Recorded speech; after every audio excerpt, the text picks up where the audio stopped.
Hello students, मुझे उम्मीद है आप लोग अच्छे होंगे। क्लास 12th के बच्चों के लिए मैं आज ये वीडियो लेकर आया हूँ। क्लास 12th में सेशन 2020-21 के लिए जो सीबीएसई ने चेंजेस किए हैं उनके बारे में आज मैं डिटेल में बात करूंगा।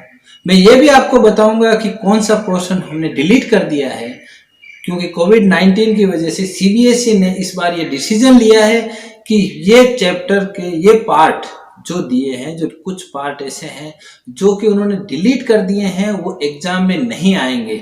और ऐसी भी आशा की जा रही है कि जो जेई मेन या नीट का एग्जाम इस साल के ईयर के एंड में होगा उसमें भी ये पार्ट नहीं आएंगे, ऐसी उम्मीद है। इसके ऊपर डिस्कशन चल रहा है और इसका जैसे ही नतीजा आएगा हम आपको एक नए वीडियो के जरिए जरूर सूचना देंगे। तो बच्चों, आज हम बात करते हैं कि 2020-2021 के लिए सीबीएसई ने कौन सा सिलेबस डिलीट किया है, कितना पोर्शन डिलीट किया है, इसके बारे में एनालिसिस करेंगे। साथ ही हम ये भी देखेंगे कि उन चैप्टर्स में से जो मार्क्स डिस्ट्रीब्यूशन है, जो मार्क्स पहले जितने मार्क्स के क्वेश्चन आते थे उसमें भी थोड़ा बहुत परिवर्तन उन्होंने किया है। तो कौन से चैप्टर कितना मार्क्स का होगा, ये सब हम डिस्कशन आज के वीडियो में करेंगे।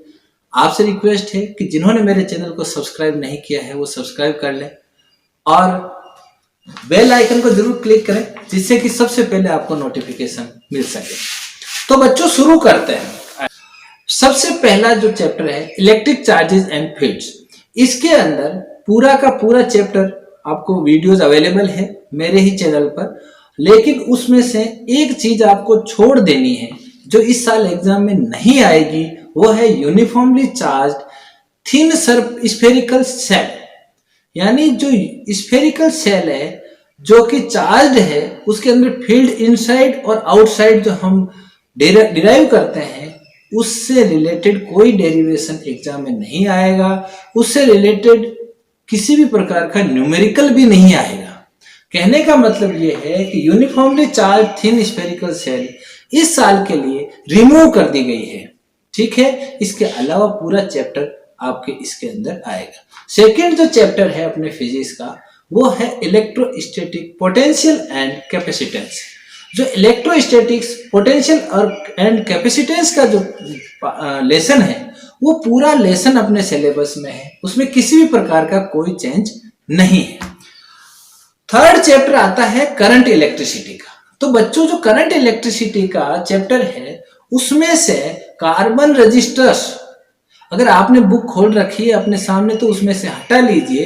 कार्बन रजिस्टर्स हटा दिए गए हैं। Colour code for carbon resistors भी रिमूव कर दिया गया है। Series and parallel combination of resistors, यानी ये हम ऑलरेडी क्लास 9-10 में पढ़ चुके हैं। इनको अलग से उनको वापस कॉम्बिनेशन बनाना भी इस साल एग्जाम में नहीं आएगा। हम कोशिश करेंगे कि इनको हम उसमें भी, अगर जेई और नीट के लिए भी अगर ऐड नहीं करते हैं, सीबीएसई अगर इंक्लूड नहीं करती है तो उसकी सूचना भी आपको दे देंगे। लेकिन फिलहाल आप ये मानकर चलिए कि सीबीएसई का जो बोर्ड एग्जाम है उसमें क्या क्या नहीं आने वाला है, मैं एक बार फिर से रिपीट कर दूं। Carbon resistors, colour code for carbon resistors and series and parallel combination of resistors, ये जो 3 लेसन मैंने आपको बताए हैं, इनके अंदर से टोटल मिलाकर 16 मार्क्स के क्वेश्चन आएंगे। कितने मार्क्स के क्वेश्चन आएंगे? 16 मार्क्स के, यानी आउट ऑफ 70 ये 16 मार्क्स कंप्लीट करता है आपका जो 25% या 20% जो है आपका सिलेबस यहाँ पर मार्क्स के हिसाब से कंप्लीट हो जाता है अगर आप 3 लेसन पूरे कर लेते हैं। तो प्यारे बच्चों, इसके आगे अगर हम देखें, आपको समझ में आ गया होगा फर्स्ट 3 चैप्टर में से क्या क्या हटा है, और आपको यह भी पता होना चाहिए कि इन चैप्टर्स में अब 16 मार्क्स के क्वेश्चन बोर्ड में आएंगे। अच्छा, अब बच्चों इसके बाद है 4th chapter moving charges and magnetism. इसका ये पूरा लेसन है, लेकिन इसमें से एक बहुत ही शानदार कंसेप्ट था साइक्लोट्रॉन का। साइक्लोट्रॉन को रिमूव कर दिया गया है। इस चैप्टर में से एक ही चीज हटी है, मूविंग चार्जेस एंड मैग्नेटिज्म में से साइक्लोट्रॉन। इसके अलावा सारे ऑस्टर्ड एक्सपेरिमेंट वगैरह सब सिलेबस में रखे हैं। तो इसको आपको ये देखना है कि साइक्लोट्रॉन 4th चैप्टर में से हम नहीं पढ़ेंगे। चैप्टर नंबर 5 की अगर हम बात करें तो मैग्नेटिज्म एंड मैटर जिसका नाम है, जिसका टाइटल है, उसके अंदर भी कुछ चीजें हटा दी गई। क्या क्या चीजें हटाई है बच्चों? इसमें से magnetic field intensity due to magnetic dipole यानी बार मैग्नेट वाला जो हटा दिया गया है, along its axis and perpendicular to its axis यानी दोनों रिमूव कर दिए हैं। Torque on magnetic dipole in a uniform magnetic field, para, dia और फेरो, पेरा, डाया और फेरो तीनों मैग्नेटिक सब्सटेंसेस विथ एग्जांपल्स था, वो भी हटा दिया गया है, वो भी एग्जाम में नहीं आएगा। और इसके अलावा और क्या नहीं आएगा? Electromagnets and factors affecting their strength permanent magnets, यानी काफी हल्का कर दिया है इसमें। अब इसमें बचा क्या है बच्चों? करंट लूप बचा है एक, तो जो मैग्नेटिक डाइपोल के रूप में है, करंट लूप बचा है, मैग्नेटिक डाइपोल मोमेंट बचा है, magnetic dipole moment of a revolving electron बचा हुआ है, ये आएगा, ये सिलेबस में है। Bar magnet as an equivalent solenoid है, मैग्नेटिक फील्ड लाइंस है, earth magnetic field and magnetic elements, ये इसमें सिलेबस में आपके अभी भी है। यानी इस चैप्टर को लगभग कम कर दिया है, काफी करीबन 20 to 25% इसको हटा दिया गया है। तो आपको इसमें समझ में आ गया होगी क्या क्या हटाया हुआ है। इन 2 चैप्टर्स के बाद में हम नेक्स्ट यूनिट में चलते हैं जिसका नाम है इलेक्ट्रोमैग्नेटिक इंडक्शन। चैप्टर जो है चैप्टर 6 है इलेक्ट्रोमैग्नेटिक इंडक्शन। इसमें से कुछ भी नहीं हटाया गया, पूरा का पूरा चैप्टर आपके एग्जाम में आएगा, इसमें आपको पूरा थोरोली स्टडी करना है। चैप्टर नंबर 7 में चलते हैं जो कि इलेक्ट्रिक अल्टरनेटिव करंट है।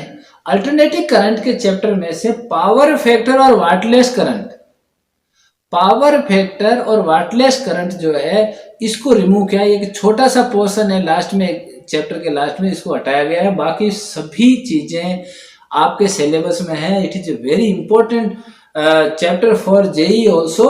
सो अल्टरनेटिव करंट को आपको पूरा स्टडी करना है, ठीक है बच्चों। इसके बाद हम आते हैं चैप्टर नंबर 8 पे। इससे पहले कि हम चैप्टर नंबर 8 में आए, हम इनके मार्क्स देख लेते हैं। तो बच्चों ये जो मास का डिस्ट्रीब्यूशन है वो इस प्रकार से है कि moving charges and magnetism 4th chapter, magnetism and matter 5th chapter, electromagnetic induction chapter number 6 and chapter number 7 alternative current, ये चारों चैप्टर मिलाकर 17 मार्क्स के हो गए हैं। तो 16 का पहले हो बता दिया था आपको, 17 का ये हो गया, तो 33 मार्क्स के यहाँ पर हो गए। ऑन और अबाउट 45 to 50% सिलेबस आपका यहाँ तक हो जाता है, ठीक है। अब बात करते हैं हम इलेक्ट्रोमैग्नेटिक वेव्स की। तो बच्चों जो इलेक्ट्रोमैग्नेटिक वेव्स है इसमें से क्या क्या चीजें रिमूव हुई है? अगर हम इसको देखें तो इलेक्ट्रोमैग्नेटिक वेव्स में से डिस्प्लेसमेंट करंट, इलेक्ट्रोमैग्नेटिक वेव्स में से डिस्प्लेसमेंट करंट जो है उसको रिमूव किया गया है।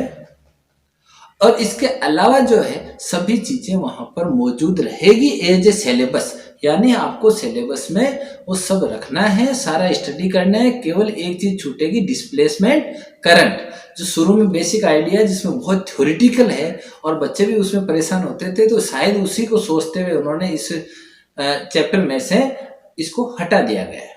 चलो अब हम बात करते हैं चैप्टर नंबर 9 की। चैप्टर नंबर 9 जो ray optics and optical instruments है, इसमें से बहुत सारी चीजें हटी है। Reflection of light, spherical mirrors, recapitulation जो था इसका उसको हटा दिया गया है। Mirror formula, scattering of light, blue colour of sky and reddish appearance of the sun at sunrise and sunset, revolving power of microscope and astronomical telescope, polarization, plane polarized light, Brewster's law, use of plane polarized light and polarides, ये चीजें हटा दी गई। दोबारा बोले, reflection of light, spherical mirrors formula, scattering of light, blue colour of sky and reddish appearance of the sun at sunrise and sunset, revolving power of microscope, astronomical telescope, polarisation, plane polarised light, Brewster's law, use of plane polarised light and polaroids, इतनी चीजें remove कर दी गई है, ठीक है।